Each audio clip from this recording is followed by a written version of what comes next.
the very gifts that were laid at the feet of Solomon. He's doing that, but he's also navigating a time of deep and radical change in the religion into which he and many of those in his audience had been born, walking that delicate balance between old and new, preparing them for what lies ahead. The inevitable breaks with their most ancient and sacred traditions, as signaled by the story he writes about Joseph's refusal to put away the pregnant Mary, and risked a different way forward while snubbing tradition. And though perhaps it's a homiletical stretch, but not much of one, just as there is that new road that is taken by the wise men, as Tom said, the scenic route, in defiance of malevolent power, risking that different way while snubbing the empire, which had torn the Jews apart just a few years earlier in the destruction of Jerusalem and the temple and the siege of Masada. Adapting to all these changes is central to Matthew's task. But it is the mediation of change that struck me about not just today's story, but Matthew's gospel contextually.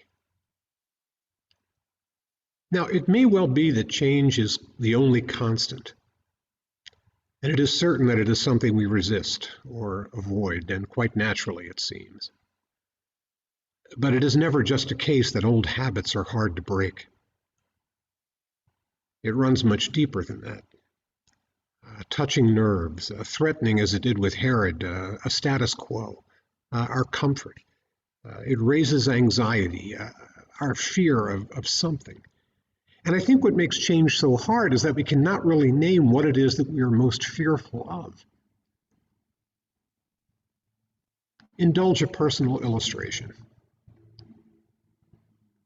As a few of you know, my wife and I are planning to downsize one more time and move from the house we have now occupied for the last 5.5 years into an apartment. And we're doing it for all the right reasons, it seems. The housing market tells us that this is the moment in a rebounding seller's market. The apartment we've looked at would cut the number of lights I have to travel through to get to 95 from the beginning of my run south, from 5 to 3. Hey, saves time. Everything will be on one floor. No more stairs to navigate, and that'll be an experience. I'll also be able to continue the streak I began in 2004 when I arrived in Sunderland of not having to mow the lawn. Now, for those who might not know, where I currently dwell on William Street in South Baltimore, I have no lawn, but I do have a paved parking pad in the back of the house, which is a valuable commodity.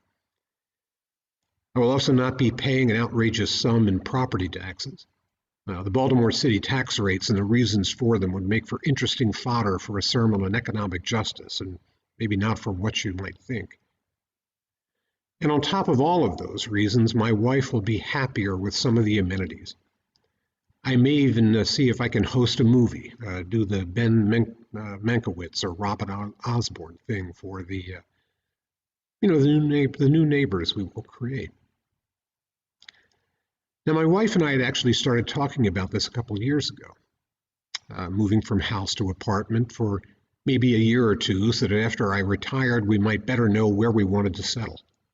I did make a trip to Austin once, if you remember. And again, market conditions and pandemic uncertainties pointed to this as being the right time. Great. But I must confess, I also resisted this move from its inception. I really struggled with the idea of leaving South Baltimore and couldn't quite put my finger on why. Now again, as some of you might know, that was where my parents were born. I live in that neighborhood where they met and fell in love. It's also where their parents were born. In fact, I could show you a postcard that my paternal grandfather, Delmer Phelps, sent to my grandmother, Annie Shea, when she lived on Durst Street, which runs right past my back door. just a few doors away, walking north from my house, on the other side of that narrow street.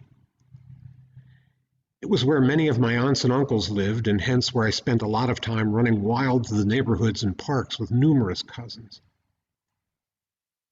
And one of the chief reasons I was happy to be back there was because my siblings, all of whom held a soft spot for the neighborhood and from whom I had been physically distant for far too long, starting with college and seminary and my early assignments in the church, that it just seemed to me that regular reunions in the old neighborhood would be in the offing, and we could relive those good times from before, where it all began.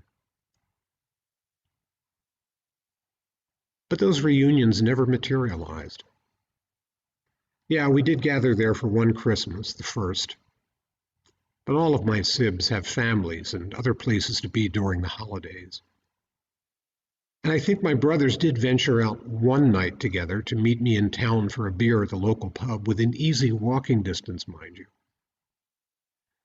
And I would offer the occasional invite, and they would talk about how we needed to get together, but in the end, I saw them about as much as I did when I lived a considerable distance away. And in the neighborhood, walkability was great, but it was also unfamiliar. Places I knew were gone. The feel was different. And don't get me wrong, there were some nice places to go. Some of the small, independently owned neighborhood eateries are fantastic.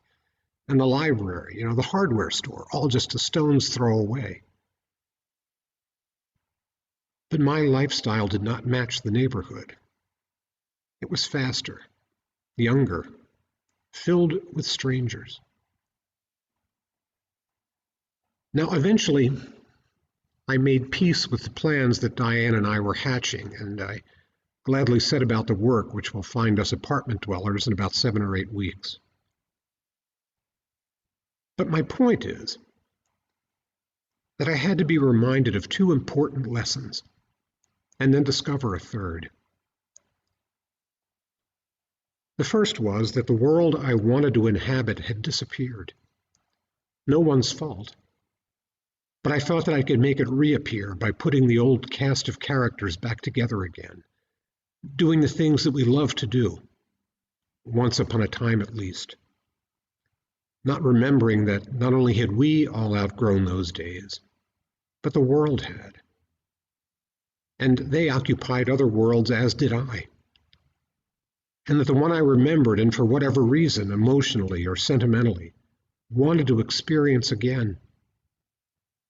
But it was not going to come back even if I wished it to be so. The second lesson follows the first, that I had forgotten, and this is really important, that there is an incredible amount of grief present in most, if not all, the change that we ever need or at times are forced to make or to accept. And that pain needs to be acknowledged and named, and then lovingly embraced, or the path to change, even necessary change, may always be blocked, and if not blocked, then incredibly hard to maneuver. I think, this is why so many churches struggle when it comes to seeing how they will be at home in the future. Not how they will survive, that's the wrong exercise, but how they will simply be the body of Christ in the world. That was certainly the existential question confronting Matthew's congregation as they contemplated staying put, standing pat, or risking the more danger-laden roads taken by Joseph, and then the wise men, and then Jesus himself. And it is that lesson that Matthew is teaching his people, and teaching us. And in one sense, I think we get the first lesson just fine, that the past is a seductive trap. It sets our eyes and hearts on where we have been, makes us remember what we like so much, and that we are convinced we cannot live without now. And of course, the next thing you know, another brace of 2-year-old male children have disappeared. But I think we understand that Matthew's gospel is that reminder to all who read it that we need to be looking forward and not backward for our answers, and then to go get them, seeking out those different roads that will take us to those new places where we were probably meant to be all along, and not backward to the comfortable shadows of memory. I think we get that. But, and I personally wish that I had understood this more fully at other parts of my life as a priest. Instead of asking, how do we get there, or who will do what task, or how soon can we get started, I realized that before anything else, the first question that should have been asked, one to the other, was, where does it hurt? What pain might this change bring you? What are you afraid of? How can we help each other take the first steps toward where we need to go, or where God wishes us to go? I think that we need to be as my bride was with me, and patiently. Well, at first.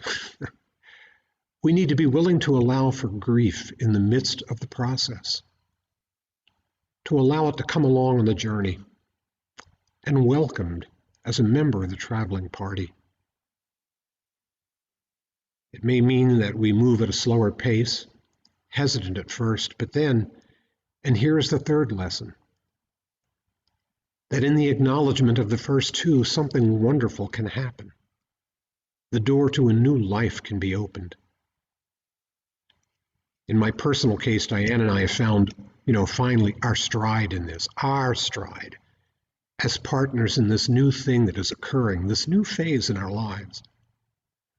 For instance, we thought we had downsized before, but we were just fooling ourselves.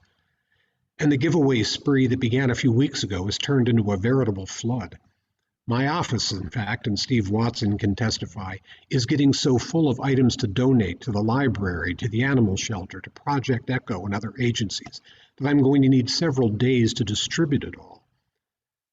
But to be shedding that old baggage, I suddenly see is so liberating. And the furniture is next, a big chunk of it.